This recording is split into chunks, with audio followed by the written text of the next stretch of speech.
Oh, ayo. Ya wis dia KBTV. Assalamualaikum warahmatullahi wabarakatuh. Kami di sini membuat video untuk memenuhi tugas UAS filsafat.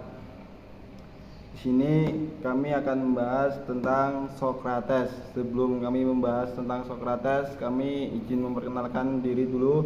Perkenalkan, nama saya Imron Askar Rosyadi dari Prodi PAIB.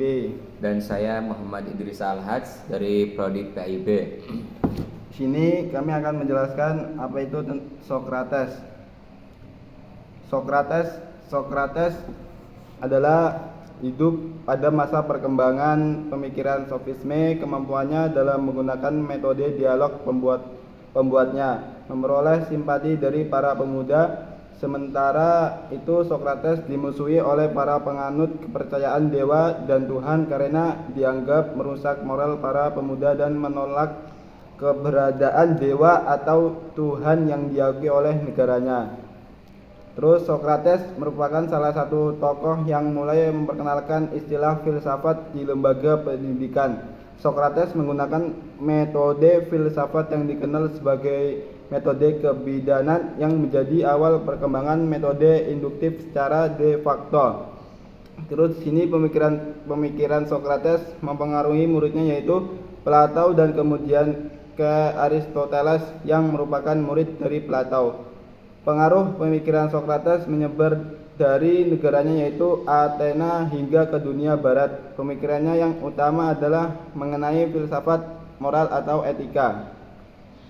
Sini akan menjelaskan tentang riwayat hidup Sokrates. Sokrates lahir dari seorang ayah bernama Sophroniscus, sedangkan ibunya bernama Pairnarete pada tahun 470 SM. Ayahnya bekerja sebagai pemahat, sementara ibunya merupakan seorang bidan. Sokrates menikah dengan Aristippe. Keluarga Sokrates merupakan keluarga yang kaya sehingga Sokrates memperoleh pendidikan yang memadai. Terus Sokrates kemudian dihukum mati pada tahun 399 SM dengan meminum racun. Tuduhan yang diberikan kepadanya ialah bahwa ia telah menyesatkan pikiran dari para pemuda Athena. Ia wafat pada usia mencapai 70 tahun. Sokrates memberikan pengajaran filsafat melalui pemberian pengetahuan terhadap suatu yang telah dipahami oleh seorang. Pengajaran filsafat disebut sebagai metode kebidanan. Dia mengumpamakan proses berfilsafat seperti seorang bidan yang membantu persalinan seorang ibu untuk melahirkan anaknya. Dalam berfilsafat, ia melakukan dialog. Perhatian utamanya dalam filsafat ialah mengenai hal yang dimiliki oleh pribadi manusia. Ia mengalihkan pusat perhatian filsafat dari filsafat alam ke filsafat manusia dengan menggunakan metode kritis dalam berfilsafat, khususnya mengenai etika. Sokrates meyakini bahwa banyak pengetahuan dan pendapat dari manusia yang bersifat semu, tetapi manusia menggunakannya dalam menyelesaikan permasalahan kehidupan. Ia menganggap bahwa pengetahuan manusia tentang persoalan hidup bersifat belum jelas dan hanya menduga-duga. Beliau kemudian mengkaji dua pengetahuan yang menjadi persoalan kehidupan. Satunya tentang kebahagiaan dan kebajikan. Beliau juga memiliki kajian filsafat dengan dialog yang mempersyaratkan kesepakatan terhadap rumusan topik yang diperbincangkan. Pengajuan terhadap uraian atau contoh nyata dilakukan pada setiap rumusan. Setelah rumusan ditetapkan, kegiatan pembandingan atau pengajuan pertanyaan. Jawaban yang diberikan berbentuk pernyataan yang sifatnya bertentangan atau berbeda dengan rumusan dan contoh nyata. Pertentangan ini kemudian diselesaikan dengan proses induksi yang menguraikan pernyataan dan memberikan definisi terhadap setiap istilah di dalam pernyataan. Pada kasus tertentu, analogi dipergunakan. Kemudian dari hasil induksi ini diperolehlah pengertian umum yang mencakup seluruh pengetahuan yang berguna dan menghilangkan pengetahuan yang tidak diperlukan.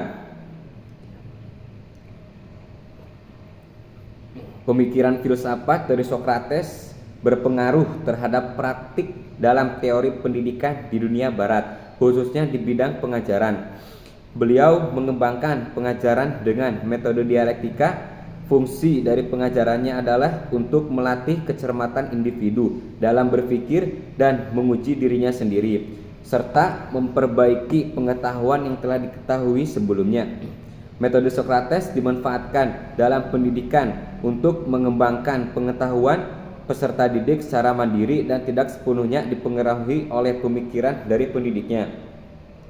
Pada abad ke-4 silam, Sokrates merupakan salah satu filsuf Yunani yang menuntut penegakan hukum untuk mengutamakan keadilan dibandingkan penilaian manusia sebagai hukum. Beliau memandang bahwa hukum merupakan bagian dari tatanan kebijakan yang dapat mencapai keadilan umum secara objektif. Inti hukum yang ditetapkan oleh Sokrates merupakan salah satu pemikiran yang tidak lagi didasarkan kepada kehendak para dewa. Hukum telah ditetapkan berdasarkan kekuasaan manusia dengan panduan kehidupan berkeadilan secara umum. Pendapat Sokrates ini mirip dengan pandangan sofisme yang meyakini bahwa keadilan dan moral merupakan inti hukum yang kemudian menjadi pedoman hidup. Pandangan Sokrates mengenai hukum kemudian mempengaruhi Plato dalam pemikiran tentang hukum. Plato juga menganggap hukum sebagai sarana untuk mencapai keadilan. Beliau merupakan salah satu tokoh pemikir yang menganggap masyarakat terbentuk secara alami. Suatu masyarakat terbentuk oleh manusia dengan sifat yang dapat mengalami kemajuan maupun kemunduran. Perkembangan dari suatu masyarakat terjadi tanpa dapat dicegah sama sekali. Mungkin cukup sekian penjelasan tentang Sokrates dari kami. Terima kasih. Wassalamualaikum warahmatullahi wabarakatuh. Waalaikumsalam.